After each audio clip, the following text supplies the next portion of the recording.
The streets don't know the whole story. But we do know that Jim was deeply affected when Chrissy's darkest secret was made public. The entire group was stunned when Jim yelled at Camron, "Dude," while cameras and microphones were rolling. Say Chrissy set everything up. Some say Cam knew all along, and still others are scared to talk. But nobody is warning you about the missing once you know the truth. You won't perceive them the same way, which is why we're investigating everything. No one outside the Manhattan courthouse expected Jim Jones to lose it like this, despite the side glances, stiff shoulders, and muttering. An audio tape and a stolen paper claim that Jim discovered he had been duped for years. For what purpose had Camron been there? Chrissy looked. But why? A sense of tension was evident as the air became heavier with betrayals, falsehoods, and secrets that could chill anyone to their core. Chrissy Lynn, whose name was formerly associated with devotion and love in the hip-hop industry, but was now enmeshed in rumors and scandal, was at the center of it all. The evidence was incriminating, though, and the courtroom had just turned into a battlefield for which no one was prepared. So when the judge's gavel struck, the case was finished. The audience became silent as the hearing got underway, and Jim was the center of attention. The judge was attempting to make sense of the situation and realized that Chrissy had been concealing something important as he went over the papers. Even though Jim's hands were clenched and his knuckles were white, no one could have foreseen what would happen next. A few feet away, Camron sprang up and said, "She's lying. This is all a setup." His voice was full of genuine anger. The two men's pasts and loyalty to each other were racing through their minds as their eyes locked, creating tension. But Camron, the calm one, didn't even bat an eye.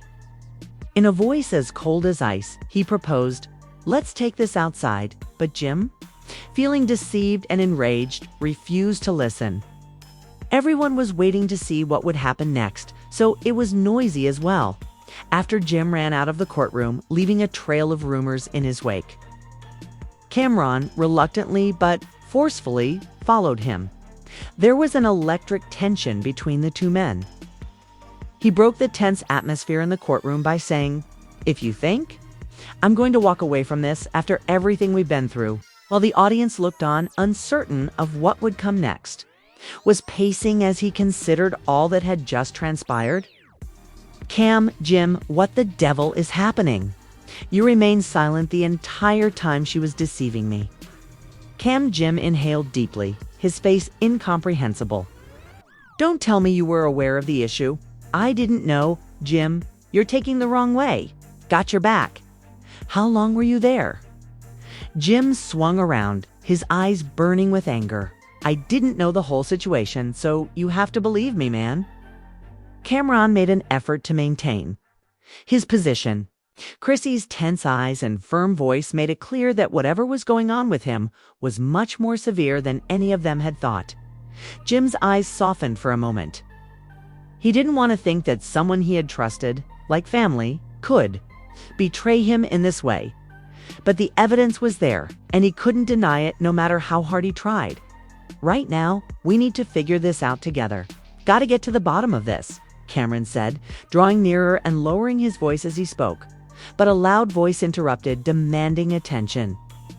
When Jim and Camron turned back, they saw a crowd of reporters with cameras pointed at them. Jim's anger was slowly turning into a sobering realization. Jim was not in the mood for as the world watched. Jim shouted at the reporters. "Come on, why don't you two tell us what happened in the courtroom?"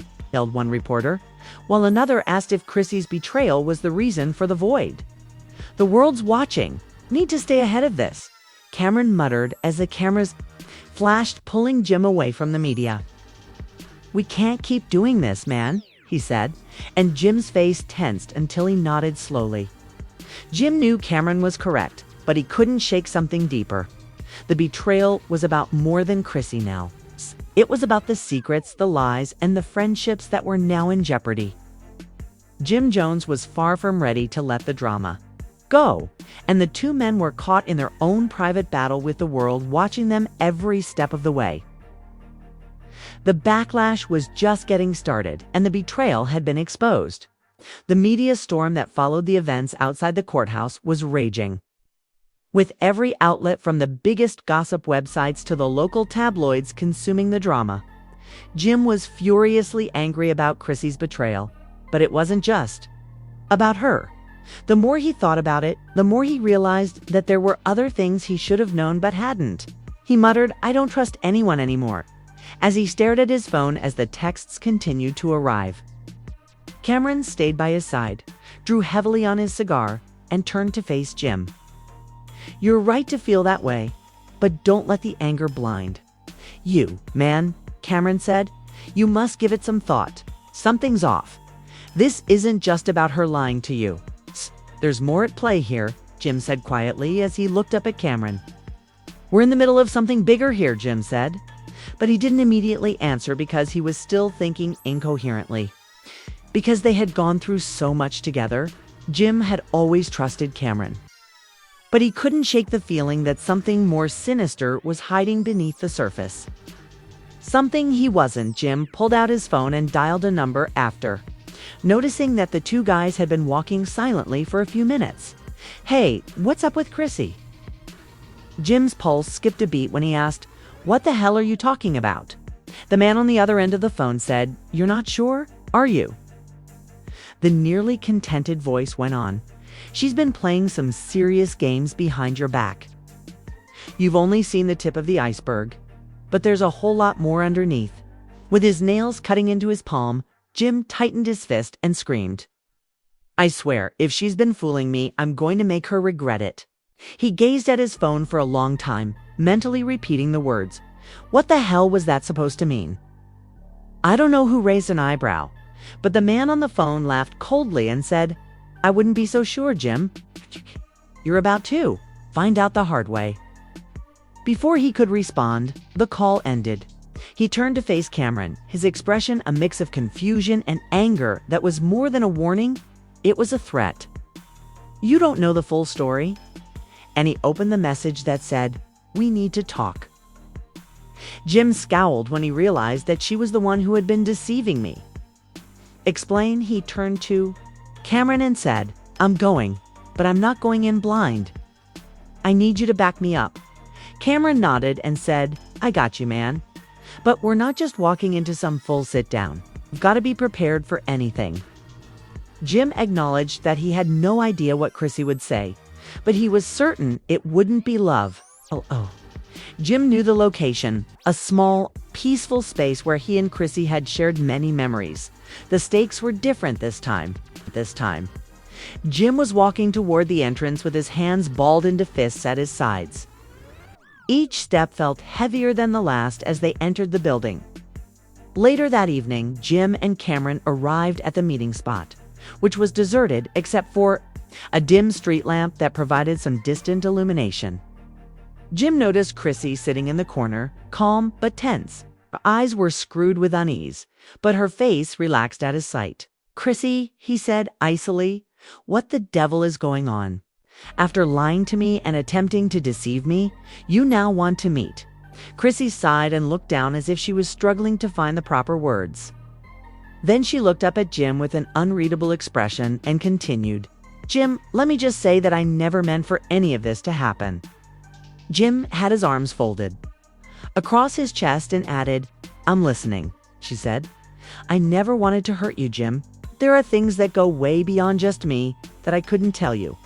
As Jim's eyes blazed with rage, I was pushed into a corner, Jim," Chrissy remarked in a tremulous voice. "They have dirt on me that may destroy everything, and they have been threatening me." "Who has been threatening you?" As Jim looked at her disbelieving face, he asked, "What the devil is going on?" Before she could respond, the door behind them slammed shut, leaving the room completely dark, and his heart was racing. A man Jim had never expected to see here appeared out of the shadows. Jim stood motionless, his heart pounding from the tension in the room, staring at the figure that had just stepped into the shadows. His hands clenched in a flurry of panic as his mind failed to keep up, and he looked at Chrissy, who seemed as shocked as he was to learn that there had been manipulation behind the scenes, expecting a firm voice. Camron was standing in front of him, none other than Camron, the man who had been by his side throughout everything. It's a man who had stood with him when no one else would. The man who was supposed to be his brother. Jim whispered in shock as the figure approached, but the figure didn't immediately respond. Jim could hardly make out their silhouette as they moved into the gloomy light. "Jim, you don't know the whole story?" Camron said in a serious, even threatening tone. "But what in hell are you talking about? You've been on my side the entire time. What's it about?" Chrissy turned to face Jim rather than Camron. "I didn't mean to offend you, but some of Cameron's actions are beyond your comprehension." Jim's expression twisted in confusion. "Chrissy, you've been playing me from the beginning.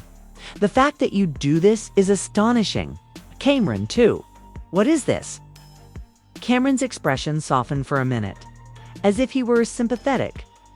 "The stakes were higher, but I didn't want to hurt you either. It's not a setup, Jim. It's the truth. You might not realize how long I have been providing information to the people who are pulling the strings."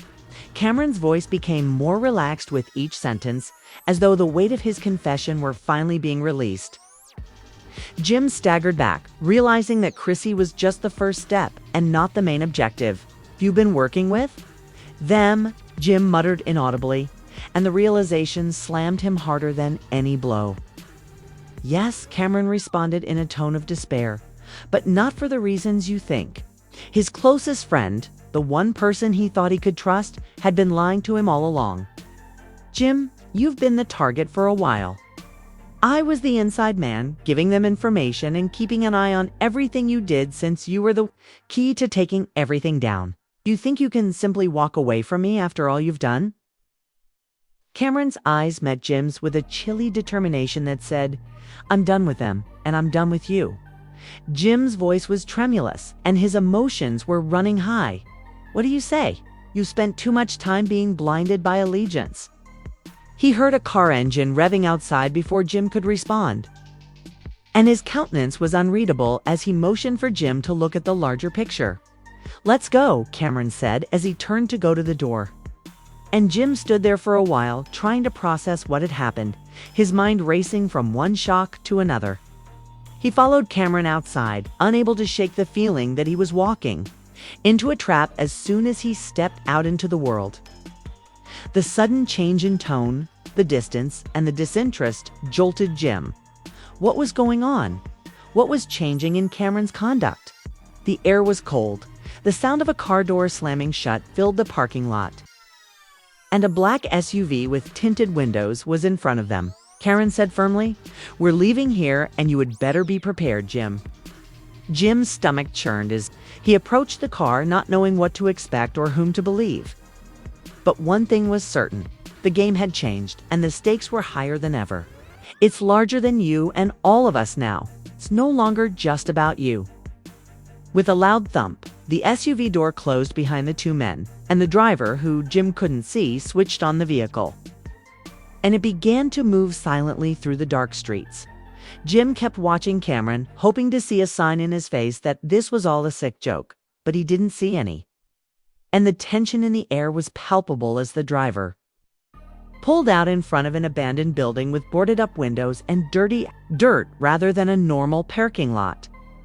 Jim's mind was racing, and he had no idea where they were going, but the sense of dread was almost unbearable. Jim entered and found a dimly lit room with a large table in the middle and people sitting around it, their faces hidden by shadows. As one of the figures Jim said, his heart pounding, "What the hell is happening?" Jim, unable to believe what he was hearing, said, "Oh, I'm more than involved." The man, whose voice was silky and menacing, sneered coldly in response and said, "Don't tell me you're involved too." The room fell silent as Jim realized that he was much more involved than he had ever imagined. It was about something much bigger than Camron or Chrissy, and there was no turning back now. We have only just begun, and believe me, there is still more to come. Justice always finds a way, but you don't want to miss what's about to happen.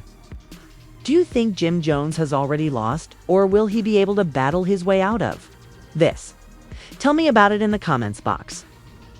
In reality, Jim Jones was tricked by the person he trusted the most. And he was led into a world of more deceit, corruption, and treachery than we could have ever imagined. Please express your opinions about the truth being exposed in this way in the comments box below so that you don't miss any more surprising discoveries.